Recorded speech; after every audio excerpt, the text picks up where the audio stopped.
Is it going to work first time? Good, wouldn't it? That would be nice. Amazing if it worked first time. Good evening, everybody. Can you hear us, please? Yes. Can you let us know, as usual, in our chats if you can hear us? If you can't hear us, can you let us know? That would be fantastic. Please just Testing. Is there anybody out there? Is anyone here? We should do like code word for the week to just say put this in chat, like code word. What, safe word? Blooming town. What kind of stream are we doing if you need a safe word, Ken? That's what I want to know. Yeah. Hey. Can you guys hear us all right? Oh. It says I'm live. That's good. Yeah. Hey, Battle Knight says hello. Peter says good evening all. I can hear you. And Rory from Culloden says off to a great start for once. Yeah, right on. We're there. Here we go. Evening, Leslie. Hey. Evening. We've got Jim. Jim's here. Jim Reaper, Leslie, Hamp the Can, Imaginary Ponfrix, and Brush and Quill, who says the sound is good. So I'm all right. Ken, can you make it free? Come on, 3 for 3. Find out. Say something. We'll find out in a minute. Evening, Graham, as well, and Leslie's on my stream too. So evening. Oh, I'm still waiting to go live here. Oh, there we go. Gone live. You know when you say go, you're supposed to hit the go button, mate. I'm just saying. I did. It just took ages. All right. All right. Let's double check.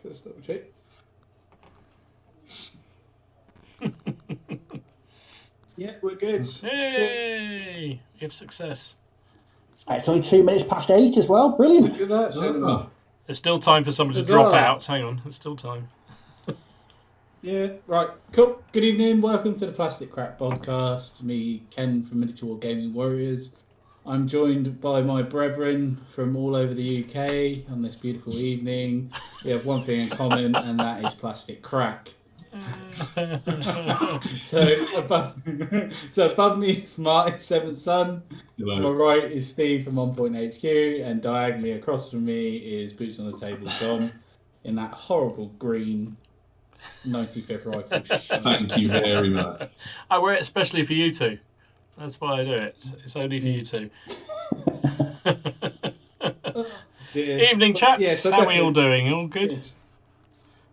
Good, yes, good evening. Not I too definitely bad. like the court jester. Yeah. Yeah, so Ken, you've gone a bit crazy with that intro. That's a whole new intro level. Well done, mate. Brilliant. You're just a master. yeah, crazy, isn't it? I've done I'll tell you what, it's all improv, isn't it? It's all that drama paid off for BTEC in year 11. Like 16 years ago. Just needed an easy one to get through. No, yeah. Oh mate, I can see on my face I picked the spot earlier, and it's just. Oh no, it's all gone downhill really straight away. Look at that. There we go. We just started. It was all going so well, and Ken's talking about his 4 bloody minutes. zits. Jesus Christ. What is going on? 30 for Christ's sake, I shouldn't get spots. Jesus. I'm old. Right. Getting that Shut up, Ken. Oh dear. Hi, Private Kelly. Good evening, mate. How you doing? Coming from What else have we Dave's got bunker, here? he says. And Peter Little. Hello, Hello, we've mate. got Nick Games is here. Hello, mate. You got Constable Gray, Richard Bradley, Duncan FX, Miller's here, and Hayley's there. I thought she was going to a shop. But I suppose she's going. She can't resist. Haley spent £300 this week on bloody a box set between me and him.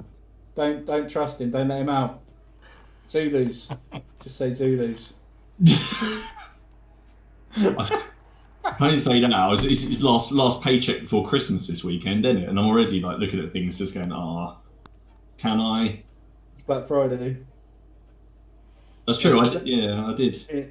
It's Black Friday. So we shall try not to divulge too much this week in like going completely off topic. So let's do some miniature talking this week. So what's everyone been up to then? So do you want to start with Steve? Quite a diverse week last week, not just German stuff. So what have I been up to? It was featured in my last video. I've been converting Kriegsmarine out of some random old metal miniatures. A Senegalese section for my early war bolt action French. What else did I do? And I worked on 2 British armour over the weekend, so a Churchill and an M10. So quite a diverse amount. Distinct lack of Germans apart from the Kriegsmarine. So it's been a bit of a strange week for me. But tonight I am working on 5 early war French infantry, which because I've only got 10 left, and I'm calling that whole project Finn. You ain't got long left, though, have you? You haven't got long left. No, almost done. But that's it. That's what I've been up to. What have you been up to? Well, having decided to start a brand new project, the Normans in Sicily Again. Yeah. And continuing with other ongoing. French. No, they're Viking, mate. You should know that. They're not French. Yeah, but I know they do, but they live, in the same bit. No, don't count. Don't count at all. Sorry. No, so I started to do that, and so I was doing lots of research, and as you saw, and I went hunting through all my boxes to find. I knew I had a few extra figures kicking around, so I just thought I'd go hunting for all them at the same time. And then when I was in there, I found all these. Somebody had given me, when the Mags War Games Illustrated was giving away German Winter War infantry. I had my one, and I think 2 other guys at least at the club had given me their sprues, and then I had some more that were kicking around. So I suddenly realised I had about 40 or 50 German Second World War in winter wear. So I thought, oh, sod it, just for a bit of quick light relief, I'll do a couple of them. 35 figures later, and a mortar crew, and heavy machine or medium machine gun, and just started on the Pioneers and Sniper, and there's a few more I've just found as well. So it suddenly got a bit carried away. So suddenly the Norman thing just sort of got a little bit parked. It's going to happen, but it's just sitting there, and I've just done all because I really, really enjoyed it. It was just nice, just to do something a bit different, and doing those German Second World War. It was actually a real release from doing all the Napoleonic stuff. So I really enjoyed it, and I got a chance to do a bit of Martin Specials. We've not had any snow chat for a while, have we? It's been a few No, weeks exactly. since the old snow chat. I thought it was about time I kept that going. You see, we need to start back on the old. I was doing it while we were chatting on the print. No one commented on it. I was surprised. I was here measuring it out in front of you just before we went live. He's trying. I've got my Carthaginian. We're just so used to seeing you use it all the time. Best Colombian out everywhere. Yeah. So yeah, that was fun. So Welcome I did that. to the Breaking Bad podcast, everyone. Yeah. Please don't report Martin to the police. Oh, Jesus. Well, please do, because it'll make my day. That would be quite amusing, wouldn't it? You'd have to record it when they come in through the door, Martin. Oh well, yeah, get it on. That could be on one of those shows. Yeah, exactly. Make sure there's a camera crew here. It's like, they break in and they start like wrecking all my miniatures. And then they realise actually it's a false alarm. I've got the theme tune to Cop stuck in my head. Oh dear. Well, that's cool then. What about yourself, Martin? What have you been doing? What have I been doing? I've been doing English Civil War. I'm working my way through I am. I've worked my way through my large pike block. So I've finished all the pikemen. So that's 20 pikes done as the King's Lifeguard. I've done the colonel, and I'm just sorting out the rest of my command now. So I've got 3 ensigns because I want 3 flags. I don't know why, but I thought that'd look cool. A piper, a drummer. This guy, I just ran out of pike arms. I've also though just finished my Carthaginian commander of my for that army. So he's currently drying with the snow on him, so I'm not going to move him at the minute.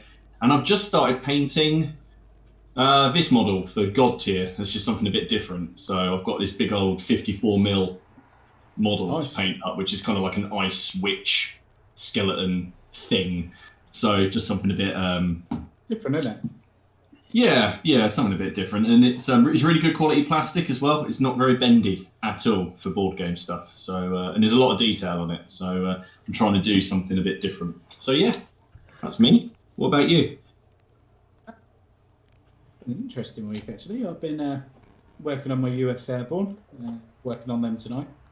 but I really am taking my time with them, which I've never done with any sort of bolt action models before. Normally it's just slap some paint on and go.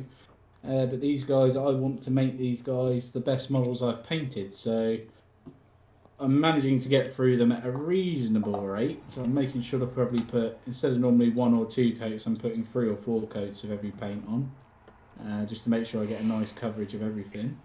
And I spent about 2 days just getting all the mould lines off of these guys. And I mean every single one I could find. I haven't come across any yet, which is a good sign. Because normally, you give them a quick glance over for mould lines, but you end up always missing some, don't you? You don't always get every single one. Oh God, yes. That's the law. It is. But I have with these guys, which is quite nice, which I've never actually done. So I am very much looking forward to getting this project well underway, which it is now. Hopefully get another video up about these very soon. I'm just waiting for a couple of paints to come through so I can get them a bit further, because I've got 3 different paints on at the minute, but I'm just waiting on a few to come through. But I also was making up some more Napoleonic French, of course. Why not? It's just something. The thing is, you just chug away in the background, can't it? Because you'll never be done. That's it now. You've got Napoleonics. You'll never be done. No, exactly. And I did paint 8 bits of flesh on some of the 6mm stuff just to see what it looks like, starting to get a bit of colour on it. And yeah, it's quite interesting actually. But I've finally made up all my my Voltigeurs for like my skirmishy sort of units, so like the 95th Rifles Nemesis. Made them up out of all the Perrys. And I just done, just before we come on air, which was my first ever attempt, was a maybe a controversial move. But I cut off, I think he's a Peninsular War Voltigeur, and I've just stuck I think he's probably an 1815 head on him. So I'll make sure to put that on a Napoleonic Wargamer later, see what you guys think of that. Can you tell me when you do it, please? Because I want to get some. Yeah, don't worry, I'll put you on there, don't worry, I'll tag you into it. And don't tag me, I don't want people to think I'm associated with you. No, we don't want that humiliation. Just tell me when you've done it. We just I don't want that. We want to see the fallout. I'll post something. That'd be brilliant. Yeah. I can hear the sharpening of sabres already. Yeah, pitchforks. Yeah. And also I've made up that the commander for everything as well. So got the command base ready to go. I just need to. I've got an idea of how I want to do it, but until it starts getting freeform in my mind, like I want to do a bit of sculpting work on it. We'll see how it goes. And yeah, everything's going well. Everything is going well. And I've tightened my desk up, which is nice. I like to do that every now and then, just to organise everything. I have a question for people, just because before I paint it. What colour is the actual drum meant to be on one of these? Like, what colour is the...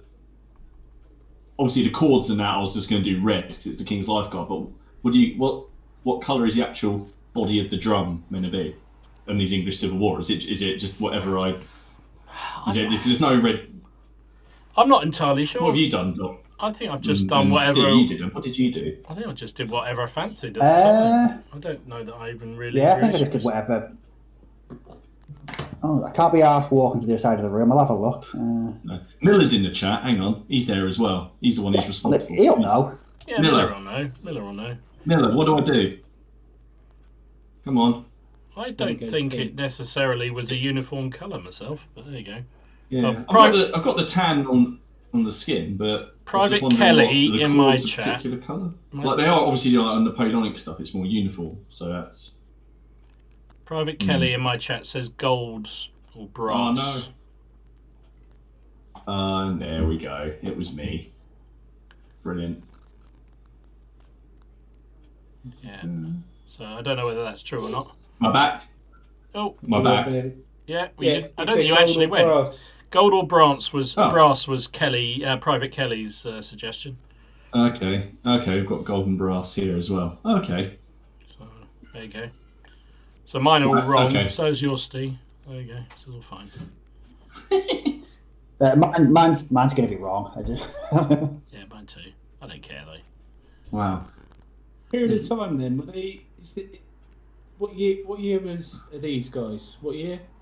Your English Mark. Civil War. 1640s. So Yeah, are you talking about? 1642, 48. Are you talking about the first forming of the modern day British Army then? The new model army. Yeah, sort Yeah. of. Yeah, but they're on the opposite side to what I'm playing against. I don't like. Right. Okay, so They're, you haven't got the Guards regiment because they were around then, weren't they? It was when they were. I've got the lifeguards. These are the King's lifeguards that I'm painting up now. Yeah, the Lifeguards Right, was one of okay. the regiments, wasn't it, that was formed at that or formed just before that period, and is Yeah. still in operation, obviously today. There are a couple of them, I think. Yeah. One of the Guards regiments is as well. Yeah, because they picked their weapons up, didn't they? After Cromwell's rebellion, they put them down and then picked them up, didn't they? Is that right? Am I quoting that right? Don't They know, say mate. that they now form Don't know. allegiance to someone else. When the fuck am I thinking of? Well, I don't know, mate. I don't know. I could be right about that. I could be talking absolute bullshit. I thought at the end of the English Civil War that they laid their weapons down and then picked them up again in the name of the crown. Leslie's a bit with me, Martin, on the old drum thing, and he's saying the drum was painted wood with stretched skin for the drum head. Now, I remember, certainly when you see the reenactors, they're wood. They're not actually, they're just painted wood. But I don't know whether So that's... just do it brown then. Yeah, Brass is expensive, or just mate. white or whatever. But that's... Yeah. Alright. Because brass would be pretty heavy. I know Napoleonics often had brass, didn't they? But I don't know. Kelly and others might know better, but it seems to me. Here we go. Miller said, sorry, you can do whatever. Some regiments had red, green, zigzags, and all sorts of different designs over the top.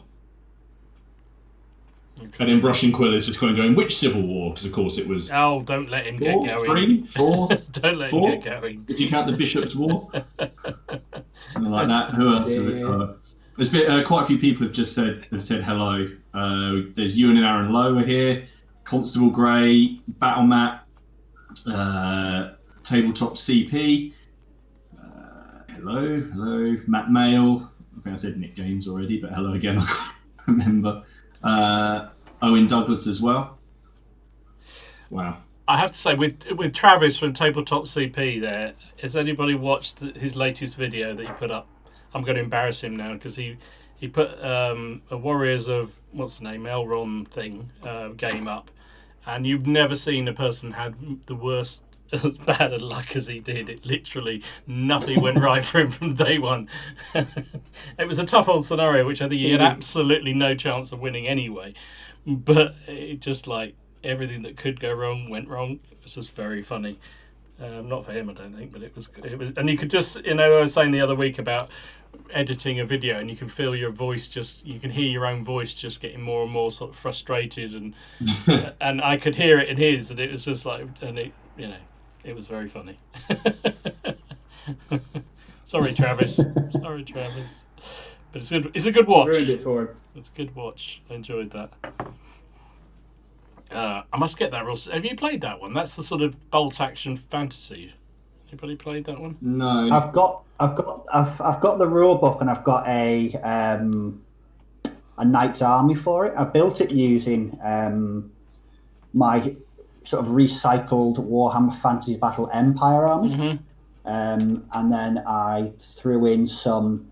Never remember the name of the company that makes them. They do a lot of stuff set around the Crusades. Fireforge, yeah. Fireforge, that's the one. I got some of their mounted Templar knights and painted them up as knights. The good thing about Erewhon is that you can use any figures you want, fantasy-wise. It's so expansive. You can just use anything. It's really, really good, and the mechanics around the game, very, very much bolt action sort of inspired. But I've not played it. I've got a full army for it, but I've never actually got around to playing. But I'd recommend it though. He was using a Roman army against an undead army. So yeah, to your point, you could pretty much use anything you liked, which I like those sort of things. I mean, that's a bit like Oathmark, which I also like the look, like the game, because it's just that flexibility. You can use pretty much anything you want in that case, you can use Yeah. anything against anything. But yeah, that was. That's a point, Dom. Well, I suppose anyone really, but I guess if you, I was watching a battle report for the Bicorn miniatures. Well, I don't know if it's their game, but it's a set of rules that they're on their thing called "The Kingdom Is Ours," which is an English Civil War rule set. That activates like bolt action. Oh, does You it? pull a dice out. You pull a dice out of a bag, and then so you have a certain number of order dice for units, and then you chuck in a single sort of MacGuffin dice, which ends the turn and creates an event, a bit like in Muskets and Tomahawks. Nice. So you draw this out, and then at the end of the turn, I've got to finish watching it, but at the end of the turn, you take a test for every single unit, and if they fail, you roll on an event table. So the sergeants might suddenly come to the front and get them all into order, or suddenly they load up with better ammunition, or the fuses are too short, or something like that, or they rush forwards. It looked quite cool, but every unit has a stat tracker. Yeah. So you have the pike block in the middle with a certain number of hit points, and then the wings with the musketeers, and you use dice to track them on a little. They sell little MDF things for you to put them in, and you're not actually behind the unit, like on your side of the board. Yeah. And then when you get to a certain number, you then remove the whole base. Yeah. So I think they found a way to bridge that base removal, but not get rid of everything really quickly. Mm-hmm. So I don't know if it's I think it's that one I sent you. It's like £3 at the minute on the Naval and Military History bookshop. Oh, really? The rule book. Oh, right. It's like £3. Oh, Yeah. send me. Did you send the link? Did you say? Yeah, I'll do it again. It's this one. Please, please. That one that you sent me the. The newspaper. Yeah, I was using that as a. Yeah. The one that's been. I was using that as a paint on the other day. But no, it looked good. Hang on, I don't know if it's still in here. There's a lot of good books in here. Oh, that'd be good. Because actually, funny enough, Battle Knights was just asking whether anybody had a recommendation for a good ECW rule set. So maybe that might be a good one. Yeah, I think you don't need as many models. I think it's I think it's fast play. But yeah, if you can get it at £3, £4 or whatever it is, then sounds like a bit of a bargain. Yeah, you haven't lost anything if it turns out to be crap. No, exactly. And you can never have too many rule sets. Everyone knows that. It's one of the rules of wargaming. No. Yeah, that's it. Yeah, we've got. Miller said we're going to have to give it a go. I do. Miller has sent me all these miniatures, and I really do want to give them a go because I've painted up everything in that box as like one regiment. So I need to go now and buy some more. I just made one massive regiment.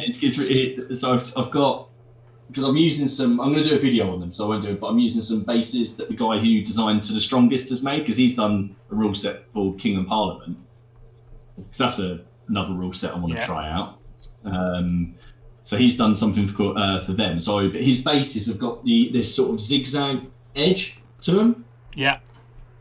So they go together. Look, it's there you go. Look, it's quite aesthetically pleasing. Oh, that's nice. And then the holes are just for magnets.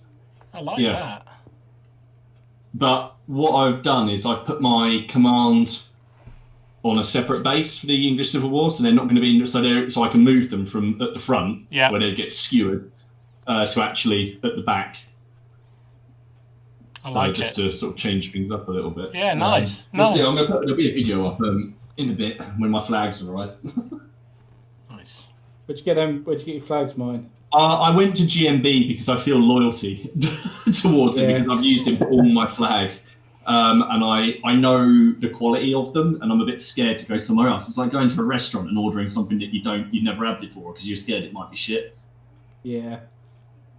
I know what I'm getting with him, and I like his flags. I like to support the same people. Yeah, they are good flags. I like them too. They're pretty cheap as well, aren't they? Not bad price, are they? My only frustration with them is sometimes he does double flags, and I'm only going to need one of them, and I end up with a whole load of extra flags that I don't need, which is my only frustration. But that's just me only using one flagpole, unlike Martin, who's using three. He encourages you to buy more. Yeah. Encourages you to spend more money, like get some more plastic to go with those flags. And that was quite good the other day because when I had those, I got all those spare miniatures together and I was like, oh, I've got enough here to do another battalion, and then I just had a flag, so I just stuck it on them. I have no idea if the colours or the facings or whatever are correct, but they are now. Yeah, no. The mystery of the drum was settled. Private Kelly thought we were talking about Napoleonic drums, so that's why he was going about brass gold. Yeah, which is true. They was brass and gold there. Yeah. ACW seems to be wooden. There you go. Averted the crisis. And Jason, Battle Knight, said he's laid down the challenge on the worst luck. He said he's just put up a video, a Dragon Rampant video, where his opponent had the worst luck he'd ever seen in his life. So there you go. So forget Travis. That's it sounds like Jason's mate is the unluckiest of the lot. Jason's one to go for. Yeah. It's got to be bad if it's worse than mine, bless him. Again, I beat you. I think that. The unluckiest I've ever had in a game in recent memory was a game of Bolt Action last year. My red opponent Ian, in 3 shooting phases, got 3 exceptional kills in a row. 3. Yeah. He took an anti-tank gun, a bazooka, and an NCO from a Marine section in 3 successive rounds. I was just like, yeah, that was the game. I changed dice in round 4. I've got him to change bloody dice. Oh, just I think I invented about 14 new ways to swear that day. Bolt action video I've got coming very soon. My graphics card is finally on its way, so I'll be able to start editing like bigger videos again. Oh, I can't wait. But yeah, the bolt action video I've got, it looks like it's a one-sided game. Like I'm not going to say about it because people want to watch it, but it doesn't turn out like that in the end. Turns quite interesting, but someone in our game was like, swearing a hell of a lot because the game basically thinks over in the first turn when that sort of thing starts happening, doesn't it, Steve? When mortars start hitting every turn and snipers start hitting with every single shot, you're like, game over. That was another thing. I failed 2 order tests in a row. There was two veteran Marine sections with just 1 pin, and I managed to roll 2 11s, one after the other. Yeah, mate, I know that feeling. Don't you worry about that. I mean, I consider myself fairly unlucky, but it's a nice consistent thing that I've learned to live with, and then I get a bit worried if it starts going the other way.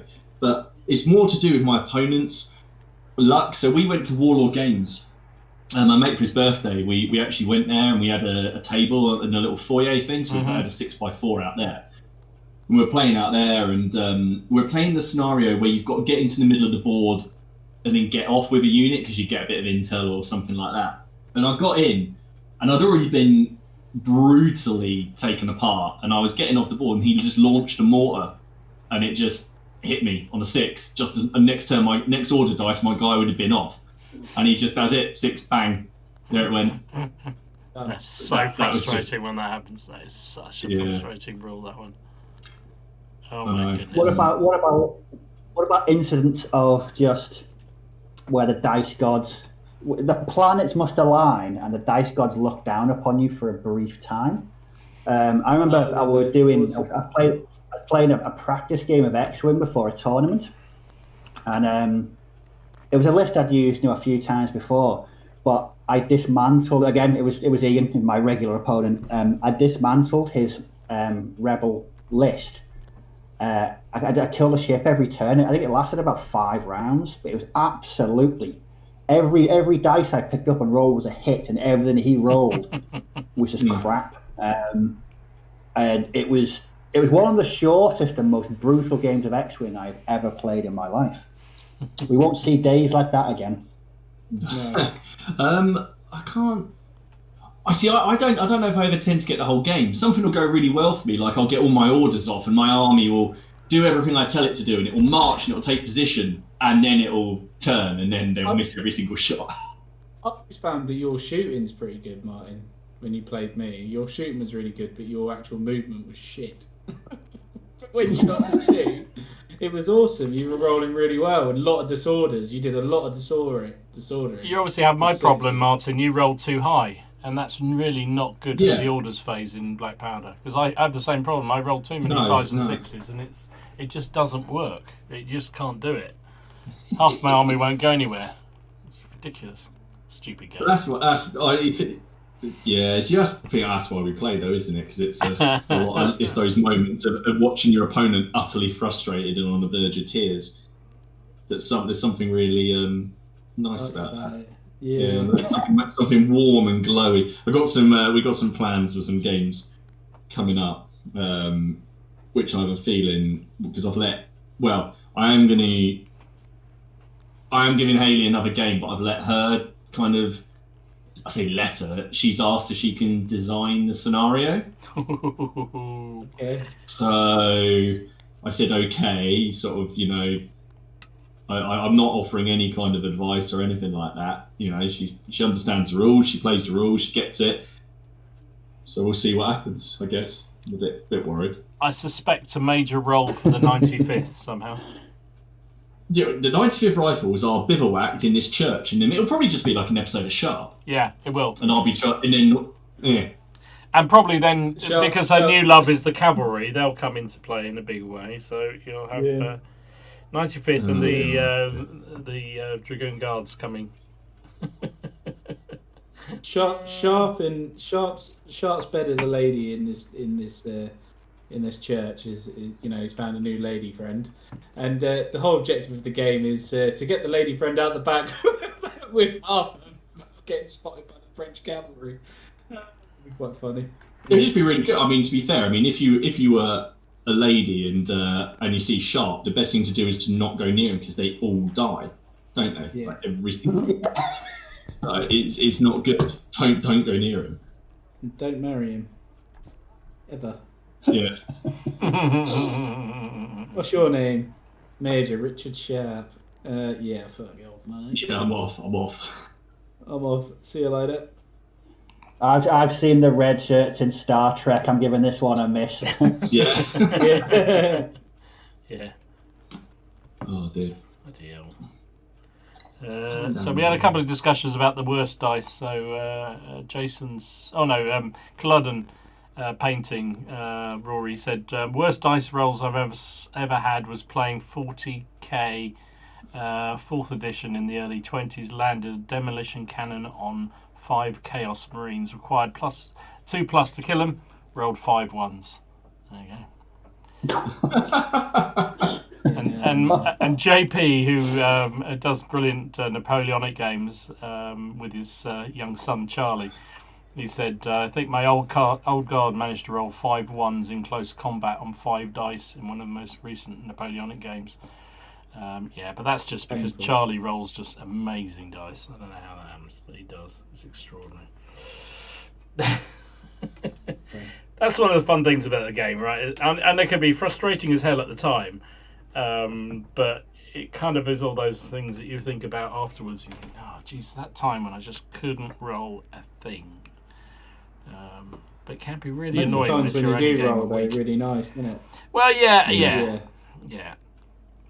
It is one of those frustrating things. I mean, I love the hobby, and obviously wouldn't do it for as long as I have done without loving it. But one of the things that does frustrate me a bit is that massive, sometimes, and it doesn't happen that often, but sometimes where just the dicing completely throws the game because it's just too good or too bad, or while you're doing absolutely amazingly well, your opponent's doing nothing, and while it's nice to win, it's not.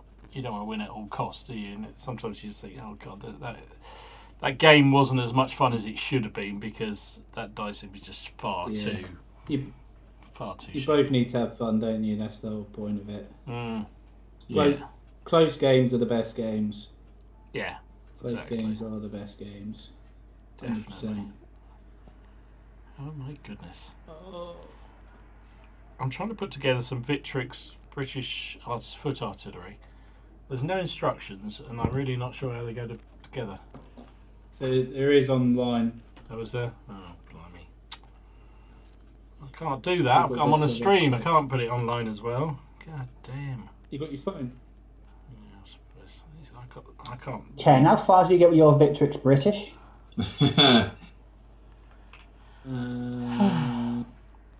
Fuck off, Steve. That could be like a Christmas live stream for you. No. Christmas Like a Christmas challenge. live stream. So That should be a Christmas challenge, definitely. They're wearing red and white, you know. If you wear a Santa outfit and try and stick together loads of British stuff. You're such an ass. It could be an advent calendar. It could be a live stream advent calendar. Oh, yeah. I'm not going to touch my British yet. They're not getting touched. I've got to finish my French first. I've got to be happy. I've got to get 3 brigades of French and I'll be happy. Once I've got my 3 brigades of French, then I can move on to the British. That's fine. It doesn't matter. I can add slowly to the French then, because French are going to be my predominant force. 100% they're going to be. They seem to be doing so well against Dom as well, which is really nice. Oh dear. But Oh, yeah. thank you, Rory. Yes, I will take you up on that, mate. He said he's just done some recently. He said, give me some advice on assembling them. I know Victrix are never great with their instructions, but I mean, they could have put it on the back of the frigging card, couldn't they? I'm trying to look at pictures. Normally, don't they? Even if it's just A to Yeah. B2 and stuff like that. I've got the limber here, and it's like, so what bits go with the limber? It's obviously the wheel. Oh, I don't know. Anyway, I'll do that later. Moan over. Yeah. Imaginary conflicts. Hi, mate. I don't think I've seen you in here before, but thank you. He says, worst I saw was when my brother and I played WFB 6th edition. He rolled a 1 to hit and yelled, "Why do you curse me, dice gods?" He then promptly began to choke and cough, apologised to the gods, and rolled a 6. There you go. So we just have to make a sacrifice before. You just have to make a sacrifice, exactly. You cannot piss off the dice gods. Everybody knows that. Jeez. Oh dear. Well, I don't know what's in. I think they're in a bit of a debate about ECW in here. I can see a lot of comments from Miller. I assume he's. No, he's a prime stirrer. Is old Miller. American here. I've got a man down. Man down. I just dropped no, ahead it's of a all British. about So people are asking about Muskets and Tomahawks version 2 and the upcoming Napoleonic version, which should be coming out imminently, I believe. Certainly. Oh yes. Black's. The next one, isn't it? What's it? North Star. Yeah. They did that 1812 offer, which is in the next book. So I'm assuming it's very, very soon. I think it's great. They're in this book, 1812. Are they? 1812's in the current book. Yeah, War of 1812's in the current book. Redcoats and Tom, because you can, yeah. Oh, because it's all North America, isn't it? Yes, sorry. Yes, quite right. Yeah, Yeah, it's in the quite current right. one, yeah. Yeah, really, really nice figures. Yeah, but I think the Napoleonic one is due very, very soon. But I imagine it's only going to be... So GP's asking what's force sizes. I mean, musket, you can fight any sort of number, but really it's probably about 30 figures a side, if that. Yeah. Mainly skirmishers. Maybe up The infantry come in groups of, 8? And Eight, skirmishers six, are 8 and- 8s and 6s, really. You get skirmishes at like 5, can't you? And you only have So a I've couple got of 12 French grenadiers, so you can get... you only have a couple Some of of them go generals up or a bit. officers, so it's pretty easy. It's pretty easy to do. Yeah. You can have up to 1 artillery up to a certain size and then up to 2 pieces of artillery for bigger. So that's it. Yeah.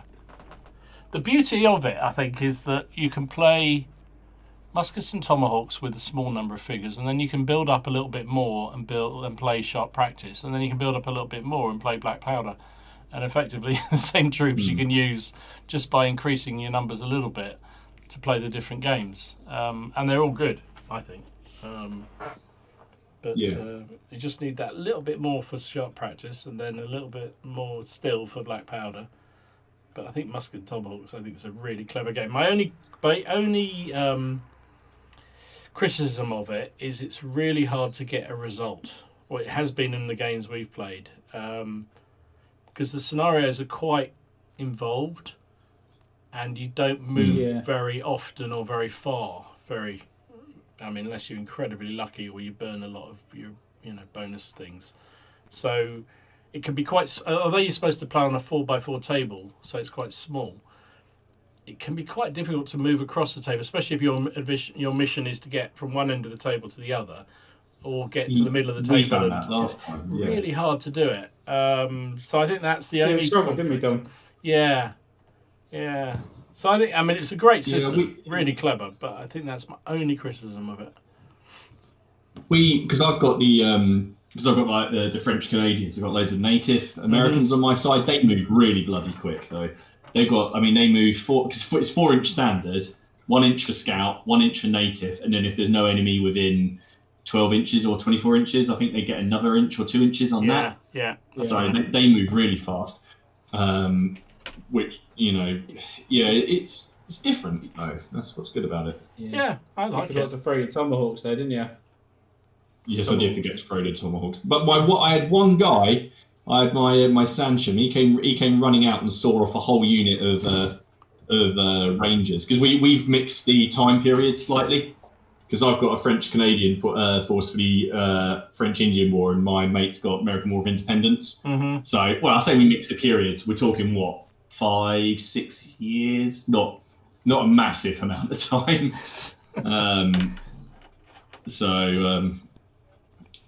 It's not like you rocked up with a Pershing tank or anything like that, no. So you're all right. No. The Napoleonic one will be interesting, but I think the one that I'm really, really looking forward to is the American Civil War. That's the one I'm really looking forward to. Yeah, that could be really good, actually. Yeah, I'm not looking for all. I'm looking forward to them all.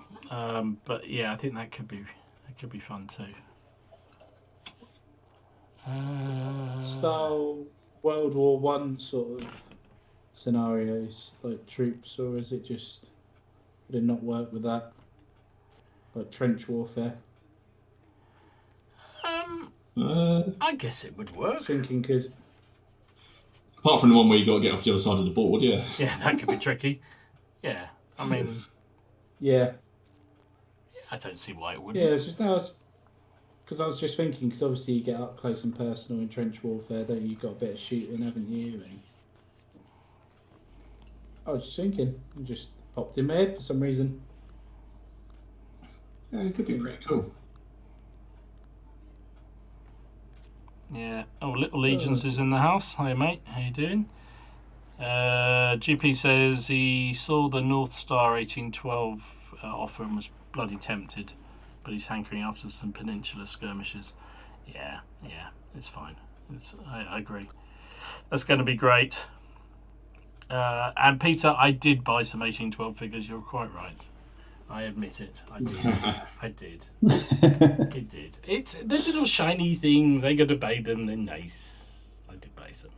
Someone posted in the North Star thing. They said that they're doing a War of 1812, and they bought there's just some shop on eBay just selling nothing to do with wargaming, an MDF replica of the White House, and they bought it. They're going to set fire to it, just like they did, and then put it out, and then have it as the wreck, and do that scenario where we lit it. I'll have to find the post, but it was brilliant. He had like a whole methodology for what he was going to do, and then use it as a big terrain piece. Lovely. That's pretty cool, actually. Got a smart little idea, that, isn't it? So, what was Miller's question? Come on, then. That was Miller's question. Hang on a second. I'll dig it out. It's an interesting one. So Miller is trying to get his son into wargaming, and so he said, "What would you gents say?" And I guess to everybody who's in the chats, is the best entry-level game and period for historical for a young person to have a go at if you want them to get into wargaming. So what's the best period and rules to get someone into historicals? Not necessarily what's the favourite or something like that. Easy. I think bolt action as well. I tend to agree. Yeah. I think Second World War is generally one of the easiest periods to get into for youngsters, I would have thought. Yeah. You got tanks as well. As Hamster Kingdom was just... Exactly, you got tanks, The guns... thing is about... Sorry, Chuck. the The thing dice about out. bolt action... The thing, if you wanted to teach, especially a young person to play bolt action, is that you wouldn't necessarily have to go out and buy bolt action figures. You go out and buy one of those great big bags of cheap ass toy soldiers. They would work as a learning as a step into gaming. Yeah. That would work so well. Yeah. That's a good point. Yeah. No, I think it's unanimous, isn't it? Bolt action. It's not. Private Kelly says Waterloo Risk. Much less costly. It's a good shout, though. I do like a bit of Risk. Risk is a good old game. Kaiser, hello, mate. He said Gale Force 9's tank game. That's a good shout, actually. I played that. That's like a little bit. Well, plays a bit like X-Wing, I think. But that's a good game. I've not played that one. I think those. I mean, honestly, the honest answer, I think whatever they're interested in. So if they like, the idea of Robin Hood and medieval knights and that sort of thing, then, some sort of simple medieval game might be, maybe was it Lion Rampant or whatever, that kind of thing, which is a nice simple game to play. Something that's maybe a bit more up to date. I mean, I do think the beauty of Second World War game systems is the rule systems are generally pretty. There's a lot of variety out there, but there's some fairly simple ones to play that give a good game, and they can watch a film and then reproduce it on the table if they want to, and that's always a good thing for kids. Apart from there's a lot of history, like it's covered a lot as well, isn't it? In the Second World War, so there's a lot of documentaries, like you said, and books and bits and bobs. Yeah. And you don't get the problems like Martin just had about knowing what drum skin or whatever it is, what colour to paint his drums. You could just type in Second World War German and it's in your face right there. You say that, but I've been on some of your videos, right? And some of what people said at all of your videos, like Steve's as well. Some of the comments on there about uniforms and the wrong types of greys are nearly as bad as some of the other comments I've seen on Napoleonic stuff. Yeah. Oh God, yeah. Don't start with field grey. Steve would agree with me with that. What's the perfect field grey, Steve?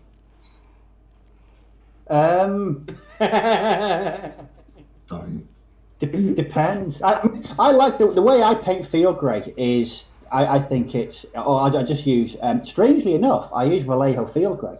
So do I, funny enough. It's a good base colour, but you could grab, I've got 4 green paints there. I could happily paint any German figure using any of those 4 green paints. And the first person that said, oh, you're wrong, would be told why they're wrong in a very, very polite way.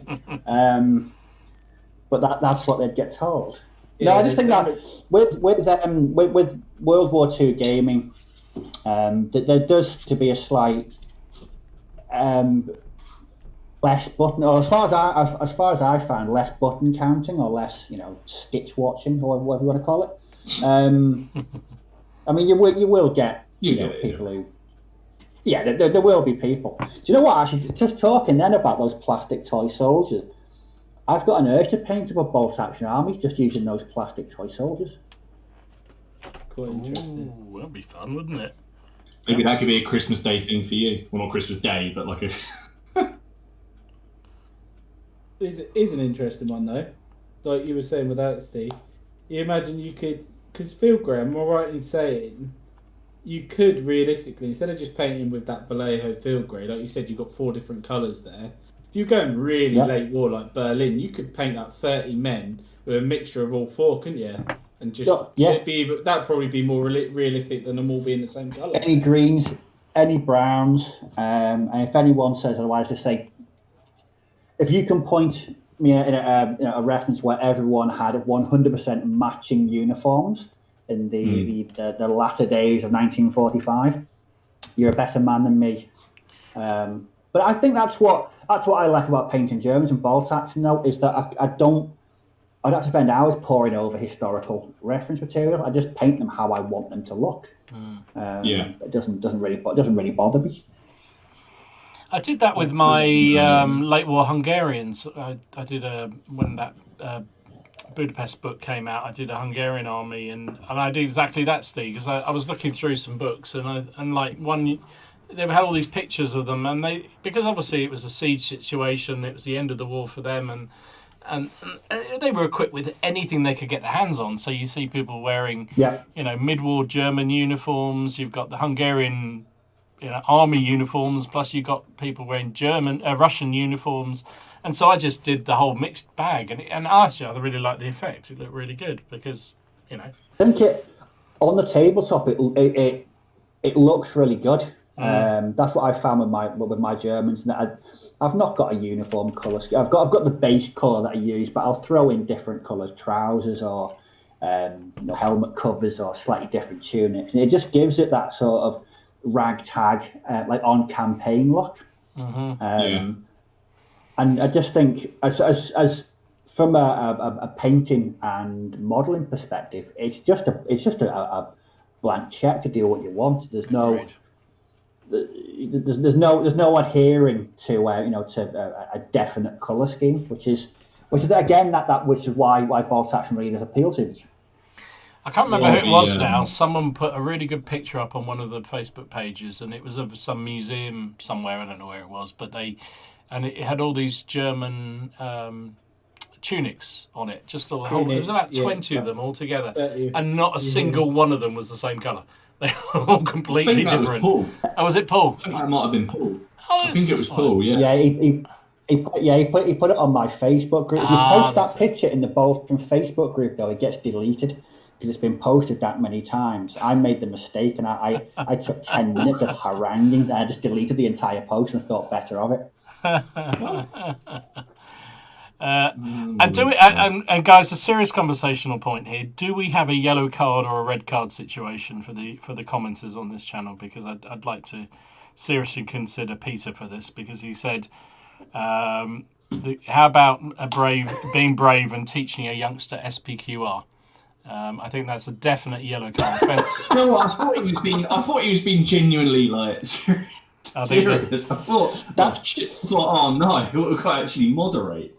I think that's a definite warning, Peter. Sorry, nobody's allowed to talk about. Actually, GP had a good shout. He said, "What about Dead Man's Hand? Would that count?" I think that Dead Man's Hand definitely count. That would count. Yes, Dead Man's Hand. Dead Man's Hand. Get that £40 box. It's sold out. Was it Brush and Quill? I think he said to me. I think it was Brush and Quill said he tried to go and buy it because he saw my video, and they couldn't find it. So it may have finished. They'll put it up again. It sold so well. They'll put it up again. Yeah. Great Escape Games are quite good at stuff like that.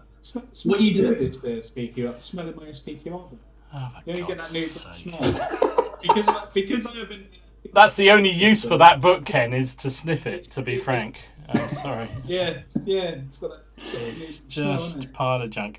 Battle Knight said he taught his oldest how to play Lion Rampant with Castle Lego range.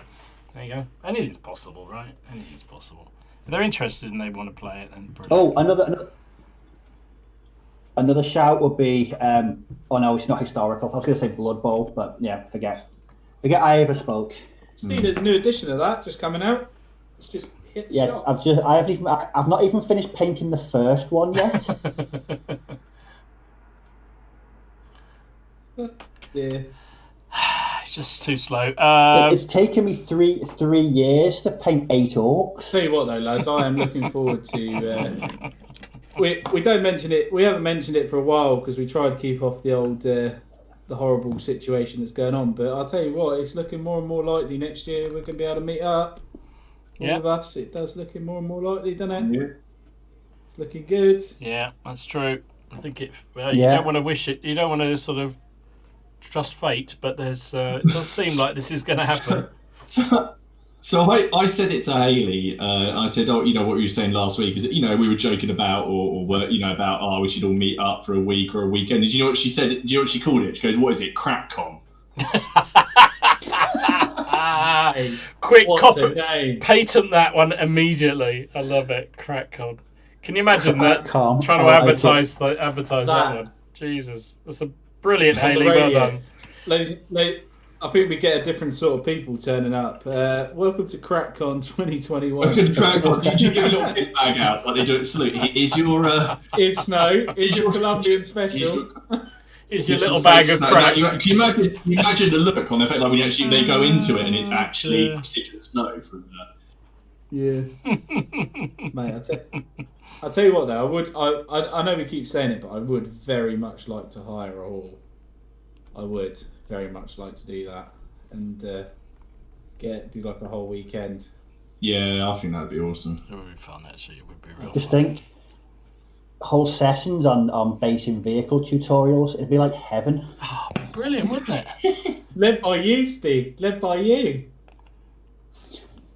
And in the other corner, you can have a refight of Fury. Be fantastic. What I'd love in that, if Steve did a YouTube tutorial on how to base a vehicle, is if Ken was there, like the just in the corner, but like the sign language guy, but doing his own interpretation of what Steve's doing. Or basically just doing this, just basically going like this the whole fucking time. Yeah. That's what you do. Oh, big sign to just say, don't listen to him. He's talking crap. Yes. Oh my god. Come over and play a real game in Napoleonic French. That's who you want to be. Jesus. How funny. Oh god. How about Memoir 44? That's a suggestion from Little That's a cool Legions. game. I don't know That is that a cool one. game. It's a board game. It's a board game, but it is good. It is really good at like. Daunted is good as well, but it's a cardboardy game. Yeah. You can use models to represent the tokens. So what me and Liam have done in the past. Oh, is that one that That's you were what they playing? never brought Ken? up. Who played? Yeah. Sorry. Does anyone play any form of like card game? Or deck builders. No, that Undaunted Normandy was the only one that I've ever played. I do. It was very good. Play a couple. I played the Blood Bowl game. That was really good. I've got that, the Blood Bowl one. But Fantasy Flight don't make it anymore. Sorry. I had the Lord of the Rings card game by Fantasy Flight. Is one of my favourite co-op games that's ever come out because it's so hard. And then they released a nightmare mode for it where you could add in some cards. I was like, look at it going, it's already impossible.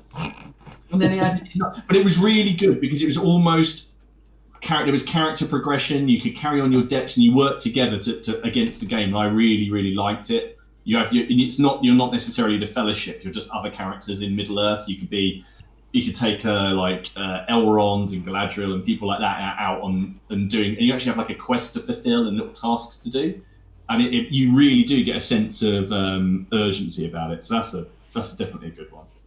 You'd really like that War of the Ring, mate. I played 3 games of it now. What's that? The one with the app? No, this thing here behind me, the board game War of the Ring. Oh, the big bat. Yeah, you would seriously like that.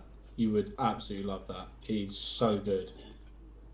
See, I've got Android Netrunner, and literally nobody I knew was even remotely slightly interested in playing it with me. I think I've played 3 games in my entire life of that. I really enjoyed it, but I couldn't get anyone else to indulge in it. I'm willing to give anything a go. Android gets really good reviews as well. It's honestly a fantastic game. The way it plays, and that you've both got you both play the game so differently to how the other person's playing. That really appealed to me, and it's got that whole sort of edgy, cyberpunky type feel to it. But no, couldn't go person. I spent an hour one night putting all the cards in sleeves, an hour, and nobody would play it with me. How frustrating. I've done that. How frustrating. I've done that. Brush and Quill said there's an XCOM board game. Yes, but that's a cool game as well. There are lots of cool games. I think the other advantage is you got people like ourselves. Like there's 4 of us. Yeah, when we do meet up and stuff like that. I'm pretty sure any one of us would be willing to try any sort of game system, even if we've never played it. It's like Dom, you even played that bloody board game, didn't you? The one you stitched me up.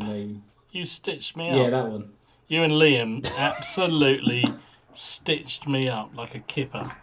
But I'll give anything. I will give anything. I'm not very good on board games like that, particularly. And I've never really played card games, apart from, poker and stuff like proper card games like that. But I'll give anything a go, really. My issue is always, we talked about it before, it's just the time. If I only have time for one game a week or something, I want to play something that I'm really going to guarantee to enjoy. So, I think I hear what Steve's saying, and there's been many rule system I've really wanted to play. Some of them still got them on the shelf over there. I really still want to play, but nobody else seems overly bothered, so I won't push it because I think, I want to get a game in this week, so I'll play something else that somebody does want to play, which is a bit of a shame, really, because sometimes I think, I wish we could have a go of whatever it is. But yeah, it has to be. You know what you should do if you got. Yeah, I was gonna say, you know what you should do, right? If you got a regular gaming buddy, like say for example me and you, Dom, if I come up. And you should be able to say like once a year, or you should have 2 vetoes a year to say next week we're playing this no matter what. This is what we're playing. I'm going to use one of my things and we're going to try this. And and then the other person could have 2 as well. Go, do you know what, Dom? I know it's not your cup of tea, but I really want a game of this. Yeah. Are you all right just to go along with it? Don't do it, Dom. He's an SPQR video coming up. I can feel it coming. There's going to be some limits on that one. He's building. There's definitely some limitations on that one. Dom, you're like me, mate. I didn't like the rule set. I didn't like it. It was broken. It was broken. It was good for me as the Gaul player. Don't get me wrong. I didn't mind. Liam did. I'm exactly the same. I was playing the barbarian side, and it was a bit like I was saying earlier. It's as a game, if you just wanted to win, it was fantastic. But actually, that's not all in a game. I want to have a bit of a laugh and make it even. Yeah, but you know what I mean. Like if you want to try a new game that no one wants to play, or No, it's a good point. Opponent. It's a good idea. It's a really good idea. Jim said that his mate got him into Magic the Gathering when he first moved here, and he said that's real cardboard crack right there. I agree. I've got a friend who runs one of the largest Magic the Gathering distributors in the UK, and some of the money you think that we spend a lot of money on plastic? You should see how much people are willing to spend on cardboard. Yeah, boys. Yes, I'm never getting involved with that ever. I played Magic. Ken, do you want to feel young or old? I got my first Magic deck when you were 3. Shut up. Yeah. I was born in 91. Yeah. Yeah, I got my my first Magic deck in 1990. I've actually still got it. It's 26 years old now. Probably worth a bit of money, mate. But we got into Magic in a big way. Our local games club, a couple of guys started playing it, and then literally, do you know when a game just takes off in a club and everyone's really interested? Yeah, that's what happened. Magic just exploded, and week after week, people were coming in, whooping with delight at what they just got in their latest booster pack. It was a mad few months. You know how that game came about? I didn't know that until this year. Magic the Gathering. Do you know the designer? Do you know how it started life?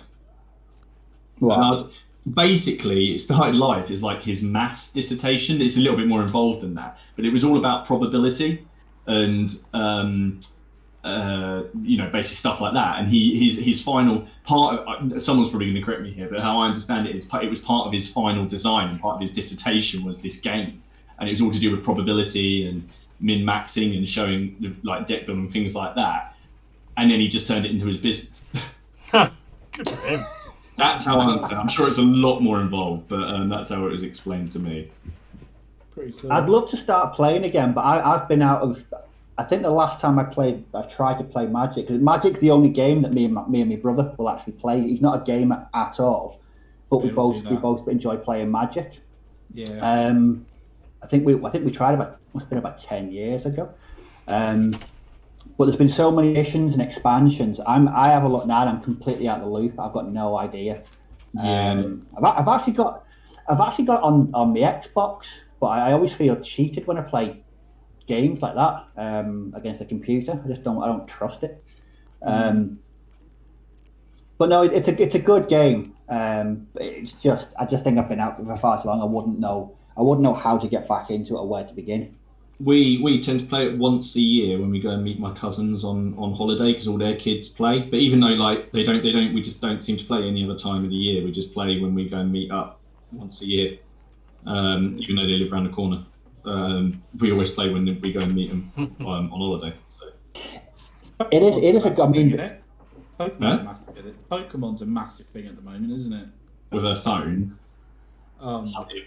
Like she's gone to the shop, but she'll be raiding or catching something. I meant like the card game, like tournaments. Oh, sorry. I thought you meant the app thing. No. Pokemon Go. I know what you meant. Everyone went through that crazy. The Pokemon cards are meant to be like the new hot shit. All those cards I had back in the 90s, first editions, are now worth a bomb apparently, and my mum chucked them in the fucking skip. Oh yeah. Oh, money. I hope she never did it. Go on, sorry, Steve. Keep batting you out. A couple of years back, a mate was round, and he plays poker, so both in casinos and online. And when he saw him in Magic the Gathering cards, he was like, "I didn't know you played that." And I was like, "Oh, you've heard of it?" He said it's very popular amongst poker players. There's a sort of training, a sort of regime, that type thing. But he said a lot of poker players do play Magic the Gathering as well. Oh, really? That's interesting. Wow. That is interesting. My little cousin, right? How old is he now? He's 17 now. But when he started playing, he's 10, and he has got like an idyllic memory. He can remember everything, and he is ruthless. We've tried. His dad, who's the guy who I do a lot of regular gaming with, he tried to get him into wargaming, and I think he sort of liked it. But he needs to go to Vegas because he could remember every single card that you've played, and he would tell you. Genuinely, he'll sit opposite you when he was about 12 years old and say, "I'm going to beat you in 5 turns. Do you just want to call it quits now?" Yeah. And he'd just psych you out completely. And you go like, "No, like, what are you on about? Who do you think you're talking to?" And then, he would absolutely pound you. Brilliant. Did you? Matt Mail's got a good question, but I didn't know if you wanted to do Peter's question first, Dom. That was quite good. Yeah, I've just dropped something, but yeah, I've forgotten what it was now. Oh, it was. Hang on, let me just read it out because it do it justice. So, Peter's little question of the week was: if you could only have one set of rules that you had to use all the time, which allows you to play a game as many periods as possible, what rule set would that be? I know. I know. Yeah, I know too. Go on then, Ken. You start. Black powder.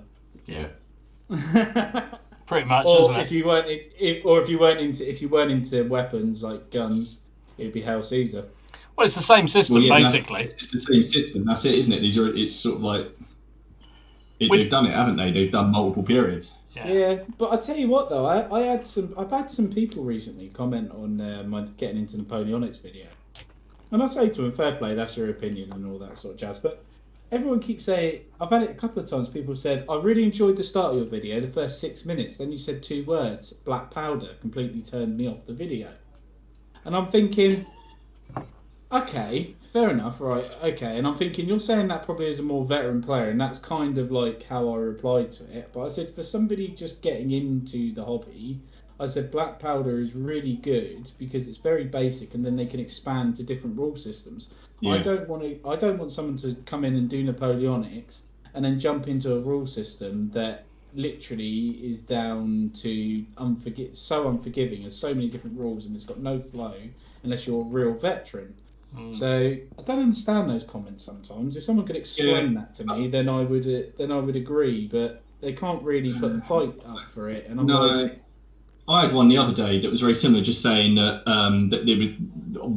they really enjoyed the battle report, and it wasn't like arsey at all, but he just why they didn't like black powder because of what they called hot dice. You know, the old guard managed to shrug off 5 hits, you know, because it rolled. And I said to them, well, because they like General Army and you don't have saving throws in that, you just rack up hits. But I like the ran, you know, it's to me, General Army is a simulation and Black Powder's a game. Yeah, That's the difference to me. You know, if I want to play, I want to have fun and have a laugh. And to me, when people pass their saves, it's not just, to me, that's not just, you know, a bullet bouncing off of them. That's someone picking up the banner and, you know, because it's a morale save, it's not an armor save. It's meant to represent like the grind. It's not just losing troops. It's meant to be, you know, then morale. Hence, it's called a morale save. And someone filled the line, you know. Yeah, you know, a sergeant jumps forward and picks something up, or if it's Hail Caesar, like the standard bearer who jumped in the water when the Romans invaded. That's what it represents to me. Yep. And there are those moments in war and in history where people defy the odds, you know, completely. And games where I do like General Army as a rule set. I've got it. I've read it. But to me, that's more of a. I would never be able to get Haley to play that. Let's put it that way.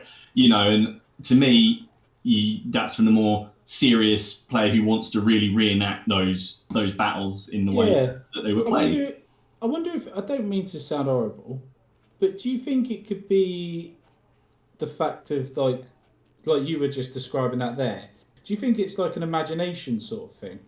Because you use your imagination quite vividly, like that, how you've just described what you see and how you play it. Do you think you use your imagination a bit more in Black Powder than you would say General Army? I think it's more. Do you know? I honestly think it's more the kind of that whole debate that goes on eternally in wargaming is the simulation versus the game ability, and I think, you know, historical accuracy versus gameplay, that kind of scenario. And I think some people just get really hung up about the fact that certain rules are just too generic, don't have enough specifics to be. They do it with bolt action as well, similar kind of thing, don't they, Steve? Yeah. You know, people go, why do you play bolt action when Command and Conquer or X number of other rule sets is far, far more accurate? And it's like, because it's a fun system. Yeah, I mean, when I talk to people about why I play bolt action, I predominantly play bolt action. I've read the rules for Chain of Command, and I love those rules. Chain of Command is close to a simulation for me because it is. It is. It's a cracking rule set, but for me, bolt action is those comic books that I used to read when I was a kid, like Commando and Victor. That for me is bolt action. It's not 100% entrenched in reality. There's a bit of fun thrown in there. The mechanics give you that element. You know, there's been times where, you know, stories where a 10-man section has charged a 2-man machine gun team, for example, and lost a close combat because of poor dice rolling. I mean, the chance that happen in real life, you know, slim to zero. Probably could happen, but it brings that bit of comic book feel to the game. Yeah, he picked up that machine gun, didn't he? And where was he? And he defended those nests, didn't he, against hundreds of Japanese. It does happen, like you say, but very rarely. So it's things like that, and that's why I like bolt action. I mean, I will get around to playing Chain of Command, and what I like about Chain of Command is that it feels like a proper battle simulation. I mean, it's all about, you know, maneuvering, using cover, etc. Issuing the correct orders, and that's fine. I think there's room in the war games industry for games of all kinds. Yeah, absolutely. From your silly games like Blood Bowl, where every game is a laugh. Yeah. Right through to, you know, real serious. I may have mentioned it before, but my games club years ago, there was these guys, and they used to do it was 2mm modern warfare. Yeah. And they used to play it on a table tennis table, and they used to have charts that were like that big. Yeah. And it was that game looked so devoid of fun. I just wasn't interested in playing it. It just looked like a chore to get through. Yeah, that's. You know, and I think in all seriousness, it is exactly that. I think I was just going to say the same thing. It's whatever you want out of a game, right? If you want to get 100% accurate, well, never going to be 100% accurate, but you want extreme accuracy, simulation kind of games. There's loads of rules out there that do that, but people get really sniffy when about particular rules, and it tends to be the bigger companies like Warlords. They have this view of Warlords as just another Games Workshop. Even they're going to do the same kind of thing, and actually, I think it's a bit stupid, really, in my humble opinion. But I don't know. Yeah. No, you want to speak to like we've spoke to the Perrys and stuff like that, and they've we spoke to them off the stream and stuff, and they were saying they use black powder for the majority of their games, but they still enjoy a very historical precisely rule set. They love playing like a proper reenactment battle, and if they got the whole weekend to do it, they'd do it. But to get games on the table quickly and get games over in a night, black powder's perfect for it. Yeah. So you can hang out with your friends and get a whole game done. Yeah. But they still enjoy playing those really sluggish games, and I think that's what my 6 mil is going to be. I think 6 mil is going to be a good little scale to maybe do those core size engagements, and maybe use those nitty gritty rules, and do it like that, and be more like a commander of the whole army, like instead of just platoon strength. Again, I think all those games are fun. Martin's done, isn't it? Yeah, like Martin's got that rule set, hasn't he? It's only like 5 or 6 figures, but that's quite an accurate sort of thing, isn't it? Yeah, it is. But again, but Brush and Quills has kind of hit it here. He said, surely games like Bolt Action are about heroes, not battles. And I think again, it just goes like, for what you're trying to recreate, or are you trying to recreate, or are you just trying to? Because I'm not a big fan of replaying battles. I don't, or refighting games. I do it, if there's an event or if a bunch of us get together. But I don't want to sit down and just refight the same game. Unless it's Fury. Unless it's Fury, yeah. Only with Steve. Only with Steve, yeah.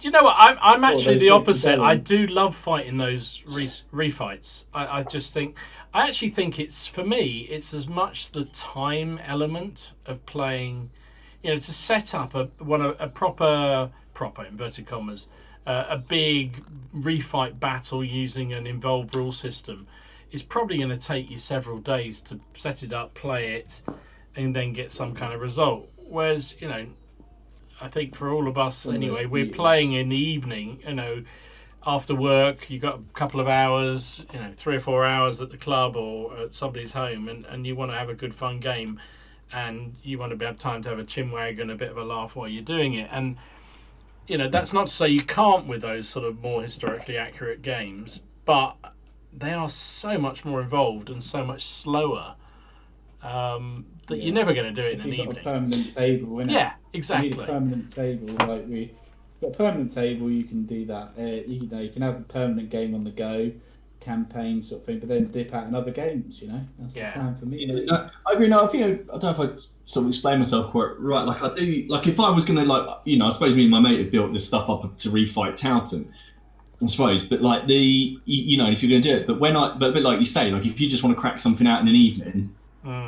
Then I'm not going to, you just want to, or like when Ken came over or you come over, it's easy just to throw down a few units, put a river on a board and say, here we go, here's our mission, right, let's go for it.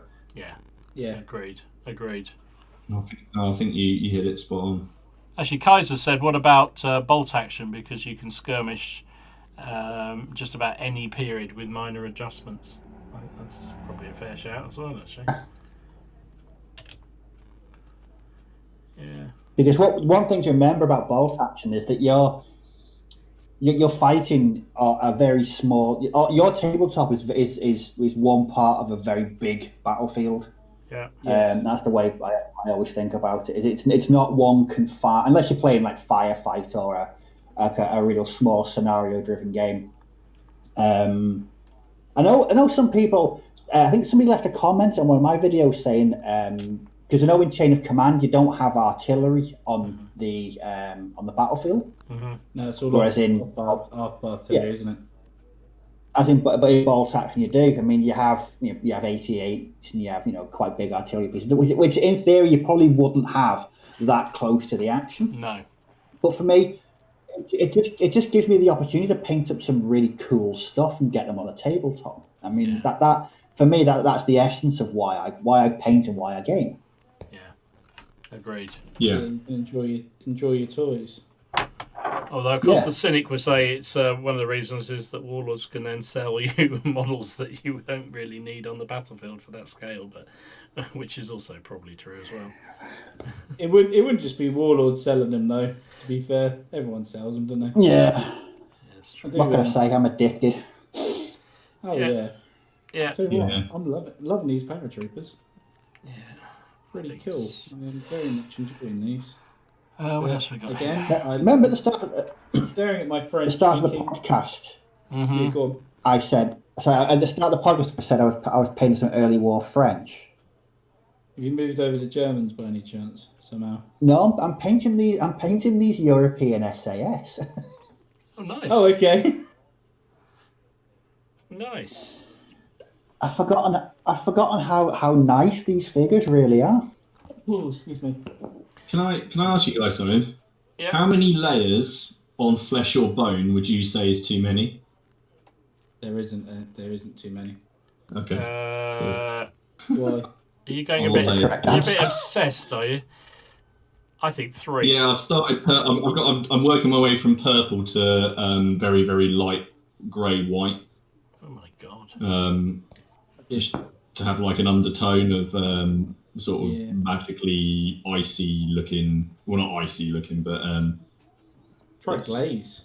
I'm trying. Yeah, no, I am. Yeah, and I'm glad. I'm just working it up in lots and lots of glazes. So I don't know if it's going to come out very well on there, but you'll. There's lots of ribs. Oh, okay. Yeah. Glazes are really good for that. Really good. Yeah. I'll tell you what is good as well, Martin, is those colour shifter paints. That I think Vallejo do them. I can't wait to use some in my airbrush because if I Vallejo and Green Stuff World, remember they had a whole sort of argument. Oh god, yeah. Oh, was that there? That one was it? Oh my god, that was hilarious. Yeah.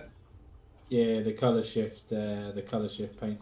But if I ever do a 40k ever again, my Marines will be painted in those colour shift paints. Yeah. Army Painter just released some metallic paints, haven't they? Some true metallic colours or something. I didn't know that. I didn't Yeah, see yeah, that. yeah. Oh god. I meant to check them out, but I couldn't find them individually. So and I don't really need sort of candy pink metal yet. I'll wait till I'm doing something Slaanesh. There's still time. Yeah. Do you know that's an interesting topic, and I meant to bring them up with me to show, but I'm prepared to say I'm a complete Neanderthal when it comes to paints and paintbrushes, and so I generally, certainly in the past, wouldn't actually really bother about what I use paint wise or brush wise or anything else. But increasingly, the more I've been doing figure wise in this year particularly, I've got more and more focused, I guess, on which paints to use and which brushes to use on that sort of thing. And I got this set, and I'm not even sure where I got it from. It was a colour set of, actually, Steve, you might remember it. It's winter German camo, and it's got 4 different paints in it: a light grey and a white, and I think it might be AK or someone. I meant to bring it up and I didn't. I have to show you another stream, but I was I thought I have no idea, can't remember. But I got it out the other night when I was painting these Latvians, as they're going to be, and I just thought, oh my god, it's such lovely paint, and it made me just completely reevaluate the whole thing and thinking I've been slowly improving the paints that I buy rather than buying just the same old crap. But do you really? I mean, I know people say, oh, I only ever buy Vallejo, or I only ever buy Army Painter, or Ken always says he only buys GW, Citadel stuff. But do you just get so stuck on one set of paints, or do you really, do you regularly change them up a bit? I mix and match. Yeah, I've got 4 different types. I've got AK, Vallejo, Army Painter, and Citadel. Citadel don't really get used very much, to be honest with you. They're more for fancy stuff. Mm. Same with the contrast stuff. I've got the whole contrast range. I've got every paint in the contrast range. Yeah. Same with the army painter range. I've got the complete army painter set. No, well, I guess I haven't now because they brought out metallics and new metallics. So I'm going to have to buy those because otherwise it's not going to be complete. But then I love my Vallejo as well. Vallejo are really nice, and Ste will agree with me for that because I think you use a lot of Vallejo, don't you, Ste? Yeah, 99% of my paints are Vallejo. I use Citadel washes because I think they're really, really. The only paints I really use from Citadel are Cadian Flesh Tone and Mephiston Red. But that's a nice about red, it. to be fair. It is. It's one of the. Ste? Yeah, it's one of the best That's reds really I've ever used. I mean, I don't know why it's just such, and it mixes really well with Vallejo paints as well. Because I don't paint bright red very often, so I tend to mix it with browns just to dull it down. But it works really well. But yeah, for me it's Vallejo. I mean, I've been using Vallejo now since crikey 2004, 2005. Before that, I was just used workshop paints. Yeah. But for primarily military or historical painting, I think you can't go wrong with Vallejo. It's kind of definitely my go-to brand of paint. Yeah, but they are good for very dead. But the same with the army paint; they're kind of in the middle, because you've got some nice bright colours, but you've also got those dark greens, and you've got dark browns in there as well, which do some really nice colours in there.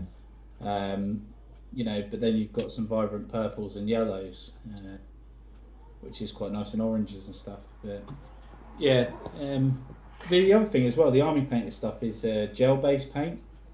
Vallejo's not, either is Citadel, but the gel-based stuff you do well. I whenever I use it, I either water it down or I use some of this acrylic thinner. If I'm going to use the gel-based stuff. Because it does spread differently. Because I remember when I first started painting with Citadel stuff, straight out of the pot, straight on the bloody mini. Yeah, Citadel as well, really thick, gloopy stuff. But Vallejo, sometimes, depending on which one you get, sometimes I've been a bit cheeky and just used it straight out of the pot when I shouldn't. I know I should thin it, and I've started being a bit more critical with thinning all my paints now. And a wet palette has come really good for that. Everyone will think I'm using the army paint, the wet palette, but I'm not. I'm actually using the box of the army paint, the wet palette, and the skin. But I'm actually using from Asda their dishcloth soap sponges. They're about 5 billion times better than the ones the army painter sends you, and they don't go mouldy. So, and they keep the water in here sealed properly, and it doesn't dry up. So it's a weird thing. I mean, I think there's so much. Again, it's one of those. It's a very personal thing, and I always like hearing what people use their paints and stuff. But also, people get really sniffy about them. Again, it's a bit like we're talking about some of these other things. People get very worked up about. Oh, how dare you use this? Oh. But I'm just it's an interesting one. I mean, I look at my paint collection. I mean, it literally is. There's paints there that I don't even remember where I got them from, let alone anything else, and a few sort of definitely non-military ones, just artist paints and stuff like that. But it just I don't know. It's an interesting one. I'd never really sort of focused on.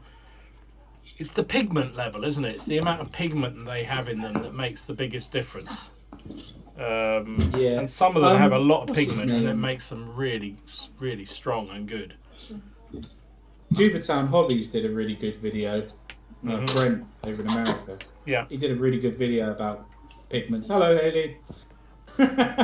Just saw her head. It's because she's very kindly got back from catching whatever Pokemon it is she's gone to catch, and she's pouring a beer. Oh, good girl. That's nice.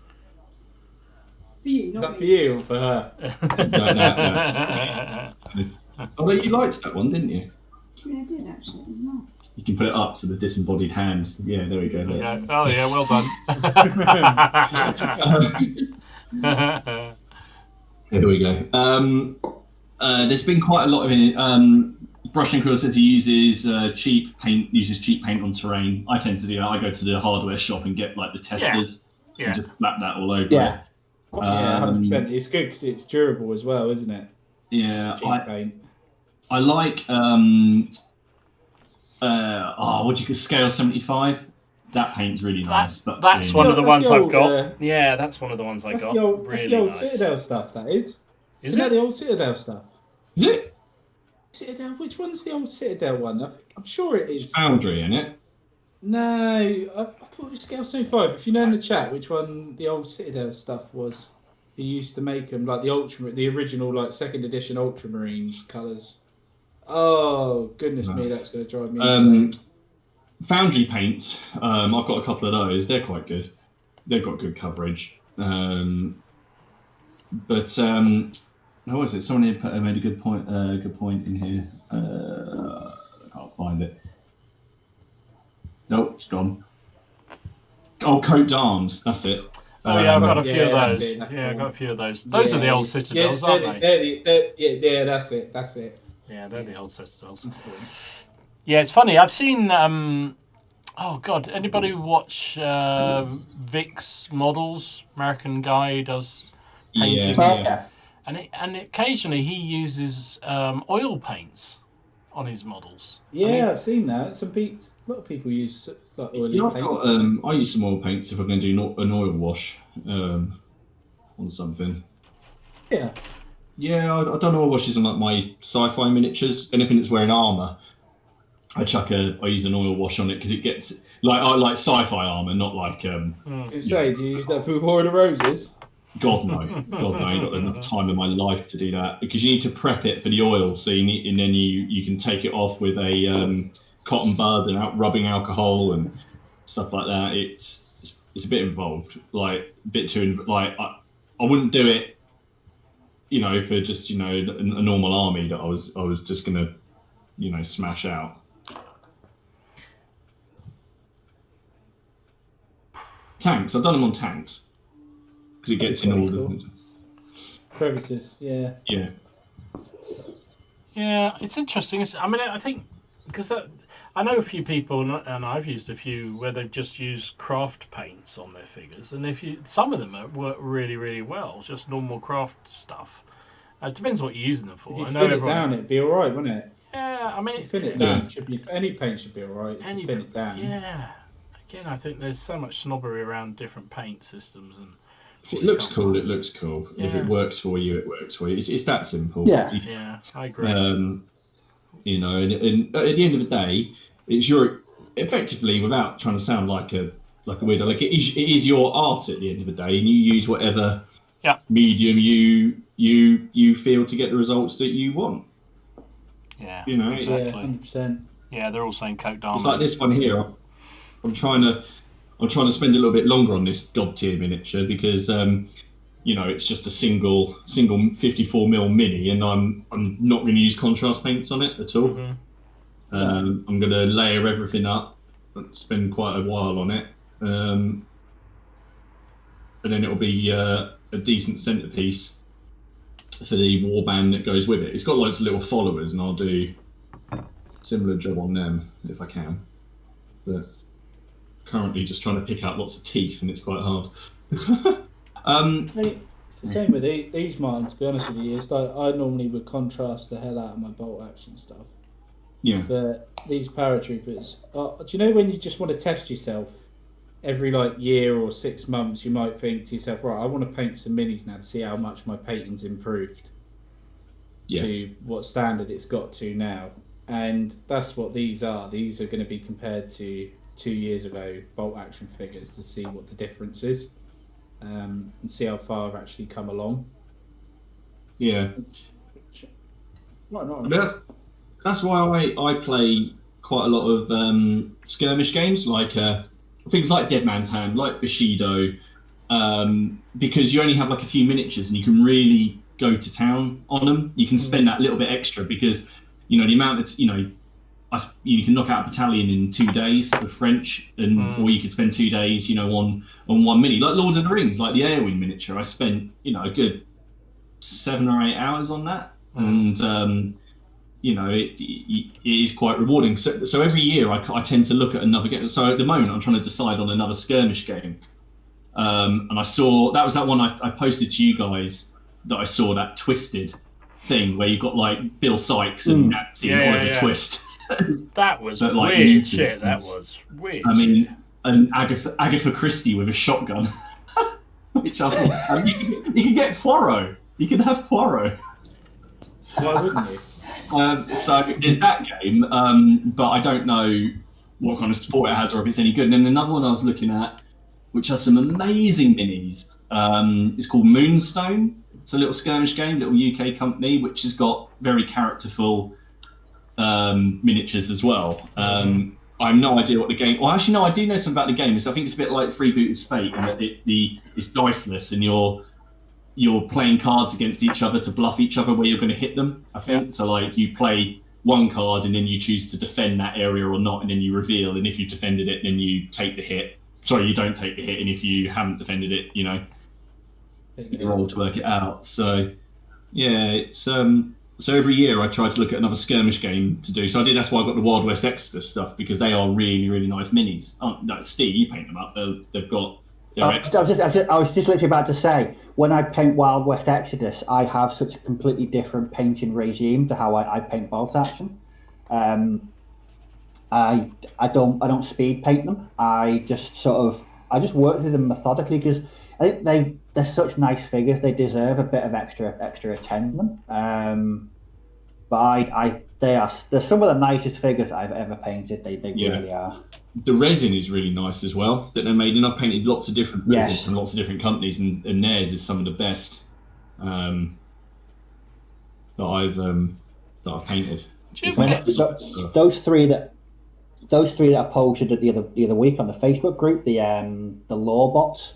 They're essentially the same figure but in 3 different poses, but they look so good. They're just so there's something about them that just really in fact that whole expansion, the Armored Posse, that was such a box set to paint. It really, all I've got left actually is the little attack. I've got one big ward. Is it a ward dog or something? And then I've got some of the attack dogs to do.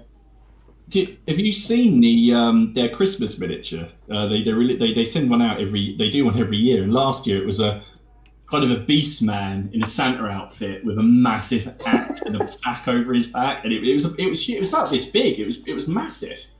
But again, they're quite big, chunky miniatures. Yeah, they are. Do you ever get intimidated by those models? You look at them and go, "Oh my god, I really not sure where to start with this one, or I want to make it, want to do it justice." That one, I'm intimidated by that. Is that the Witch King? Yeah, I am very intimidated by that. I'm thinking, don't be intimidated. Go in my painting playlist and put that on, and you'll find. You can pick it up. I know one of the ones that I wasn't looking forward to painting is this. You probably can't see it, but it's Gene Stealer Broodlord from Space Hulk. Oh, cool. It's such a nice miniature, and I really want to do it justice. So I spent hours painting that. It was one. I've actually spent ages painting my Space Hulk miniatures. They are literally some of the best miniatures that I've ever painted in my life, because they're such nice sculpts. Nick Games has just said he's noticed that Perry Miniatures have updated their webpage. They've even added more army deals. Who doesn't want a Wars of the Roses army list for £265? Oh, well, it's funny you should say that. Actually, I was chatting to Matt's here. King Matt's here. Hello, mate. Hello, mate. I've been ignoring this a little bit. Whoops. Matt had a question that I thought was, where's that gone? So you ignored him and then he ignored his question. That's just shocking. I know. I'm trying to find it. Oh, bugger. We can get that of a nice YouTuber. No, he should come over to my channel. I wouldn't ignore him. I remembered. I've been chatting with him about Wars of the Roses stuff. I'm desperate to go back and do some Wars of the Roses, because now that everyone, because I was doing it. Didn't you done it? So my last lot I did in September, and then we had our game, and that was going to roll into some more games because I painted up so much, and then the lockdown happened, and then we couldn't. So, but then I was painting up all my Carthaginians. You got a lot of cavalry, haven't you? No, I haven't got any more cavalry to paint. I haven't got any more Wars of the Roses miniatures to paint. I finished them all. I've finished every single one, bar some casualty figures. So I need to basically go and find. I'm really sorry, Matt Mail. I can't find your your question anymore. It won't let me go back. I didn't realise there'd been so many comments. Oh no, here we go. No, I found it. There haven't been that many. I've just been seeing. He said what? Right. He just basically said, what great games does no one seem to play anymore? So, and he said like BattleTech. Is there any games that like you guys would like to play, but no one just seems to be interested in them anymore? Yeah, Epic. Yeah. Epic. Epic every day. Steve, me and you got to have a game of Epic. I tell you, I'd love to Oh, play. yes, that is going to happen one day. I want to play Warhammer Ancient Battles because I used to love that system, and I saw somebody doing a game of it the other day on a video, and I thought, why do I keep looking for a really good ancient rule system when I loved that rule system, even though it's now out of date? But I've got all the supplements, got all the rules. I could just play it any time. It goes back to that business about other people to play with you. But yeah, that would be one. Told you, I'm playing it. Ancient Battles, definitely. There you go. Yeah. There you go, Dom. We'll play that our first game if you want. All right. You're on. You got two slots. You got two forces. Or do you want me to bring my ghouls as well? Oh, you bring your ghouls, but I've got about 15 sides, mate. It's no problem at all. Sound. We'll have the game. What scale? 28, of course. 28. Of course, mate. 28. Yeah, we'll have a game. Yeah, we'll have a game. Yeah. That's cool. I had the rule book for that till quite recently, and then I sold it on eBay because I didn't think anybody played it anymore. And that was before I started watching the Plastic Crack podcast, and so I should have clearly kept hold of it. It was a great rule system, and there's a thriving group still playing it. I mean, if you go on the Facebook, there is a Facebook group for it, and a lot of people still play it. And I think I might do my Normans that way. I'm more and more coming down to the idea of doing the Normans that way. If it's a good rule system, why look for something else? Precisely. Yeah. Precisely. To me, If I had to choose one, it would probably. This is going to be obscure and going back a bit. It was Confrontation by Games Workshop, which was sort of the precursor to Necromunda. And it was seriously one of the darkest tabletop games I have ever played. It was just so good. Again, it was set in a hive, but it was really, really detailed combat. If you hit someone, you had to roll to determine where you hit them. There was in the arm, the leg, the chest. Right. Then you'd roll on injury tables. It was just such a great game. I know I was really pretty young when I played it, but it's still. I can still remember the hours we used to play it for, and it was just a wonderful. And it was given away free as well. Free. It's even better, doesn't it? What, they gave away a rule set that was free. Blimey. Yeah. Yes. Good Can God. you believe it? Good I mean, we're talking. This was about 1992. So Before they became money grabbing. Fill in the rest. You. I just set you up there, Ken, and you didn't do it. BattleTech. Yeah, I know you did, mate. I was trying to be good. But yeah, BattleTech's a good shout. We used to play quite a lot of that, and again, people just don't seem to play. I used to play it on PC a lot as well. I would say if it was a game they said one that changed and people just stopped playing it, and that was Malifaux, but that was because there was this kind of weird power creep in the game, and it just went nuts, and everyone who I play with and who played on here just dropped it like a sack straight, like the second it did, they released a new wave of figures, and everyone just went nope, and just dropped it. It's like we really enjoyed it, and then overnight, no, it's gone. But we always said, oh, we'll carry on playing, but we never did. And I think that it's a bit of a shame, really. I have still got all the books for it. It's a weird trait of wargamers, isn't it? As well as being complete kleptomaniacs and never having enough figures in our lives, we just drop rule systems just like, perfectly good rule system that we all enjoy playing, and then suddenly it'd be like, oh, I'm not playing that one anymore, or not even vocalized. You just don't play it anymore. As I look at the rule systems I've got sitting around, I think, why did we stop playing that? That was a really good system. Why did we stop playing that? That's a really good system. I don't know. Bizarre. Yeah, we stopped playing X-Wing when they upgraded to version 2. Yeah. And it involved buying new sets of cards for your ships. Same here. I just thought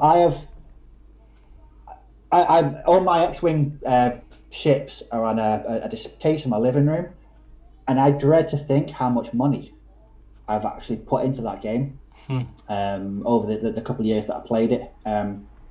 It's scary thinking about how much money actually went into it, and that we just don't play it anymore, because I just think the cost of buying the new cards just isn't worth the hassle. So yeah, we just overnight we just stopped playing. You can still play the first edition though, Steve. We probably would. Well, it's. I mean, I would certainly still play the first edition. It was just such a good game. You just feel like a bit of a kick in the teeth, don't it? And so it just leaves a little bit of an initially it's just like a bit of a bad taste, and then you go, oh, I can do this, but then you're like, yeah, but I've bought loads of Germans now. I want to paint those. Yeah, but no, have you seen Fantasy Flight have either sold or dropped the license for Star Wars? Have they? Yeah. This week by Asmodee, I think. So they've taken it, and apparently they're taking everything on from where that. But I know Fantasy Flight were having trouble getting like stuff out and getting kits. But Asmodee do the is it Asmodee? Might be someone else. They do the Marvel game that's been doing quite well, that people have been buying. Wasn't there another like major rule game that someone had taken over recently, and it was a bit controversial? Like a comic book company had taken over the rights to it. Was it Star Wars? No, they did Star Wars Legion. That was it. Yeah. Fantasy Flight. Yeah. So they're taking over Legion. But these guys are more renowned for comics, aren't they, than they are actual tabletop games? So you can imagine how that's going to possibly go. Hopefully they'll. So I love Star Wars. I've just never played Star Wars Legion. It's weird, isn't it? We've played a few games now, and I really enjoy it. It's we've had a lot of fun with it. I haven't won many games, but that's not unusual. So. No, this is very. I've got Imperial Assault by Fantasy Flight Games. That's great. Never played it. I bought the main game and all loads of expansions, and then sat down and thought, we're never going to play this, are we? And we never have. That was 5 years ago. There's another one for CrackCon then. There we go. Yeah, CrackCon. It's gonna be a fortnight at this rate. CrackCon. I literally can't wait for CrackCon. It's going to be so good. What do people in the chat think? Would they like the idea of CrackCon? If we called it something else. No, we've got to keep the name. Can we do a T-shirt, like a proper festival T-shirt with like dates and stuff on the back? That'd be great, wouldn't it? No, we should call it something else, like I don't know, something really boring, but then put on as a subhead of powered by crack, plastic crack. Yeah. Yeah, I can't help but feel whatever the authorities waiting for us outside after that. I think we might have a few problems. Brush and Quills put the alternative spelling there, just say crack, C-R-A-C, and then con, just K-O-N, or Cracon. If anyone, Matt said put I love crack on the front. Matt Mail said crack on instead of crack. Yeah, there you go. I have a little competition. Who can come up with a better name? There we go. I think it'd be fun to do. I would really love to do something like that. I love crack. If someone comes up with a really, really good name, Ken will put together those British miniatures live as everyone could. Yeah, he will. Could see. And every time he drops something, he has to take a swig of something alcoholic, and we'll see where he is by the end. You are a wanker. I know. I'm enjoying it. Oh dear. Need to find something you really hate doing, and You know I know. something I really hate doing. You know I've already told you. You're just forgotten. But I'll tell you what, you have to paint a regiment of old guard for me. What you keep? what, like a secret Santa? Yeah, there you go. Dude, small guard. Yeah. I'll tell you what. Oh, you know what? Thinking of that, should we do that this year? Bum. What, a secret Santa? Yeah, but not just send somebody something. Actually, like paint them something, like a unit, the set they play. Oh, shit. Like say, I don't know, a couple of men or something like that, or if you What, wanted someone to from the write- comment? Just someone from the comments on each. No, I was thinking between us four. Be quite Yeah. interesting. All right. Be quite interesting, wouldn't it? Yeah, because we're blatantly just going to paint Dons and French. So That'll be alright, I don't mind that. Jonathan, Yeah, I'm up Jonathan for always that. needs some of those down the club to play with. It's fine. Something to Oh. always shoot at. I'm up for that. I think No, it'd be quite cool. that'd be funny. Get him to do your regiment of French hussars. Yeah. Okay. Oh, we could do a lucky dip bag. So we could do a period. So we could do it live on air. Pull out what it's gonna be, what you're gonna paint, but then that would. Yeah, all right. We will have to do it at the start of December though, because you need time to get it and to. Yeah, and we have to Yeah, do the and plastic crack schedule for over December as well. Whenever I'm chosen to paint, 10 French drummers, I might need some. They're already in the post, So what- so Disney. So what was the hang on? How are we going to do this? Hang on. What are we going to do? We're going to pick out each person. We're just going to. Basically, we give the person, whoever you get, right? So say like, for example, you get me. You get like 2 choices of like in a bag. So you get, or 3 choices like Napoleonic, World War II, or Lord of the Rings. Yeah, for me. Yeah, for example. Yeah. Pull one of them out, whichever one it is, and then that's what you would do. And so like, I Right. got you get to choose 3 periods or 3 subject matters. Then I pick something out for you, and then I buy something for that and paint that for you. Same with Ste, and same with Dom. All right. Russian Quills just said, "Just you 4. Ouch! I'm unsubbing you all." Yeah, we should expand Yeah, it. Should expand it. Yeah, we could expand it. There's no reason we couldn't. I Yeah. think we should. Yeah. You have I to. don't see why not. do that. We could do a little Well, sort of, that'd be brilliant. put people together to randomly draw out presents for Yeah. other people. I think it'd be quite Well, if funny. you're interested in joining it, email the plasticcrackpodcast@gmail.com. Yeah. That's the plasticcrackpodcast@gmail.com if you are interested. It's a public And then, service announcement from Ken. Yes, this is a public service announcement. Email the plasticcrackpodcast@gmail.com. Matt Mail said, "What if we all choose bolt action?" That's all right. This Steve's team's got a load gonna of be Germans. painted a lot, yeah. Steve's got a lot of Germans. Oh, But brilliant. yeah, if you're interested, definitely take part in that. And Well, I've got a few yeah, maybe talkers that'd be here. something nice to do at A few Christmas takers time. over here, that's for sure. Yeah, definitely. Yeah, there's some in here. You need 8 other people, then paint the 12 Days of Christmas in figures. That's Terry Head. Oh, that'd be interesting, wouldn't it? I'm already slightly concerned by the December Wargamers Anonymous challenge because they're talking about Christmas-themed things, and I'm thinking, I don't think I've got anything Christmas-themed. What the hell am I going to do for that? World War One. I've got that Warlord from the Open Day, the Christmas Truce Yeah. set. I've got that. Oh shit! Where's I've that? never done anything with it. Oh, I don't know. Where I've that never done is. anything with it. It's just got a... Yeah, I've got that. There's an elephant in the snow cow. I could buy another elephant. There you go. Get drunk and order I another. can hang baubles. Yeah. Put some tinsel on it. Hang on, let's see if this... Tinsel-mounted elephant. I love it. So, this has been sitting there drying all night, but there's my Carthaginian sort of Okay. commander. That's nice. On his pile of crack, yes. On his pile of crack, yeah.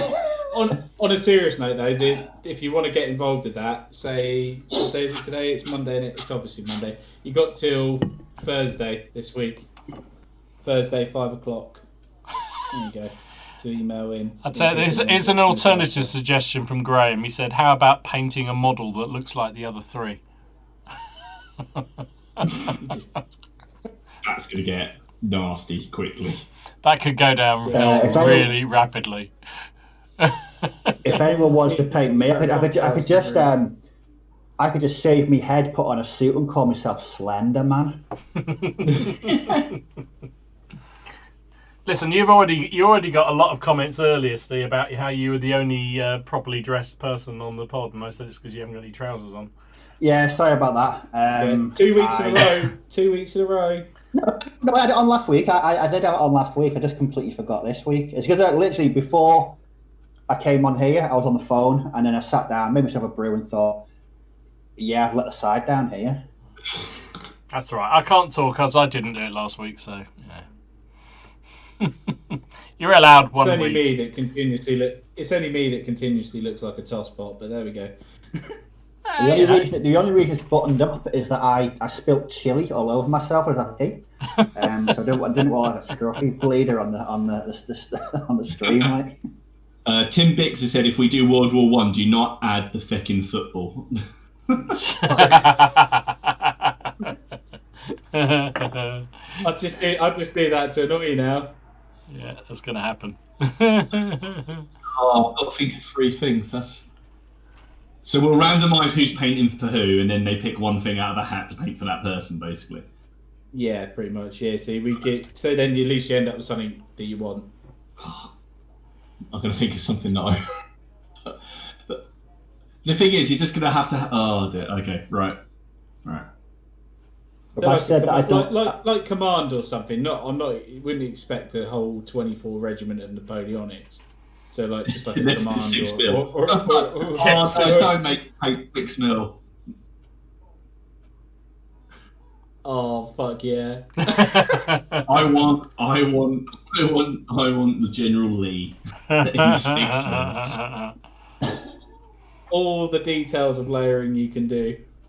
And yeah, Terry Head's got it here. Choose something the others hate. So basically, all three are going to just... Oh dear. Something the others hate. It's going to be 95th rifles, isn't it? That's what it's going to be. Could you do a command for those? Yeah, you can. Dom, let's face it, everything you get's going to be French. I know. Literally everything. I know it is, mate. Yeah. I know it is. I'm ready I've got for a that. Winter Napoleon as well. Just remembered. Hang on, I've got my box of Napoleonic metals, and it's very fetching Ghost perfume box that I bought for Haley, which is awesome for storing metal models. Look at all this. These are all metal sets that I haven't done anything with, and a few sprues off the fronts of magazines. Napoleonics. Is that where my commander come out of? Probably. I've got loads of commanders in here for when I just fancy making a command base. I've got the Russell Crowe Master and Commander miniature. Yeah, that's a lovely model. That's a lovely. I use that as a commander in my sharp practice armies. Do some Marines one day. Yeah, really nice. I have asked Laura for Marines of the Guard for Christmas. Yes, yeah, you can. Here he is. I have asked about that. There he is. There's Winter Napoleon. Ooh, I have actually got one of those giant models of Marshal Ney from the retreat from Moscow, which is a really nice model. I was going to paint him up as something really inappropriate, like British. But... Yeah, I've got Napoleon in Egypt. I've got Uxbridge as well at Waterloo. I can't wait to do that. That's a nice model, that one. Really nice. That is a nice model. I've got the Chamberlain brothers as well. Sorry. Duncan FX has just said, I've got it. PCP Con, Plastic Crack Podcast Con, snowy bases all round. PCP. I think it was. I've got this this guy I know who. So we run a community project every year, where we work and anyone can come and dig and do things. And there's a guy there, and he's actually a sculptor. And I run into him every now and then. And he just gave me some Napoleonics he'd sculpted. So there's like this guy here, just like chewing on the end of his hat. Oh, cool. That's cool. And you know the Napoleon that I use for the turn markers, who's sitting on the drum looking at the list. Yeah. Yeah, he did that as well. That's pretty cool. They're unique models as well, Martin. Then, isn't they? That's rather nice. Yeah, I think he sculpted them. I think he sculpted them for somebody. Not Callistra. Another company, but I don't know if it ever went into production. I sent him some pictures of it all painted up, but because he asked if he could send it to him. So. That reminds me, general plea, anybody who's out there, I would love to get hold of a sort of medic-looking figure for Napoleonic period for my sharp practice armies. Any idea? Any idea? I know there's that Perry's, is it, that do the ambulance, but I don't want a big one. I just want one figure that looks like a medic or a Napoleonic era medic person. Could you use the one that Foundry do for the English Civil War? He's just wearing an apron. That's all. You could probably, because I suppose actually no. Unfortunately, he's hacking off a cavalry. Yeah. I'm sure I've seen one, a British medic. I used the female. I bought one from is it Gringo 40s? They did the female models, right? And there was a female medic, so I've used her on the command base. She's there with a big cleaver, about to take off someone's leg. I'd like one. Sorry. No, go on. That's all right. Go on. I mean, something like that would work, because I'm thinking it would also work across, for AWI as well, because it would be pretty similar looking, I would imagine. But I'm just trying to find something. So anybody who finds one, just let me know. Peter says Foundry. Was there actually? I don't know. Was that actually a guy's job though back then? Did they not just wait till the end of the battle? They had field ambulances. Yeah, they had field. They just weren't terribly efficient. I mean, the French were more efficient at it than anybody else, I think, to be fair. But mostly they weren't. Yeah, we just weren't very good at it. Is that Dom paying the French a compliment? Jesus. Oh, listen, I tell you, not wanting things happen. You not wanting to put any, start any sort of spoilers on my channel, but as you watch Saturday, you might be intrigued about my supposed anti-French feelings, because there's a video going up which will make you all laugh. I know it will. Brilliant. Perry's medical set. Okay, all right. I'll have a look at that. Thank you. Yeah, I don't know if you guys can see this. Tricks. Yeah. How's that come out? Can you see his face that well? It's not that clear, mate, to be honest. Come out? I'll have to send it picky. I'm trying to decide whether to do a little bit more on him or not.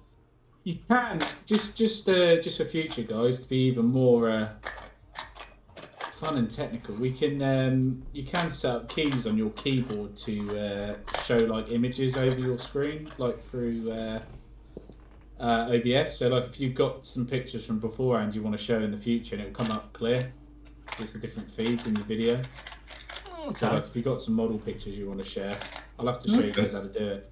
All right, yeah, please do. Great. So we've mastered all getting on. So because it's taken however many 37 weeks or something. You guys, yeah.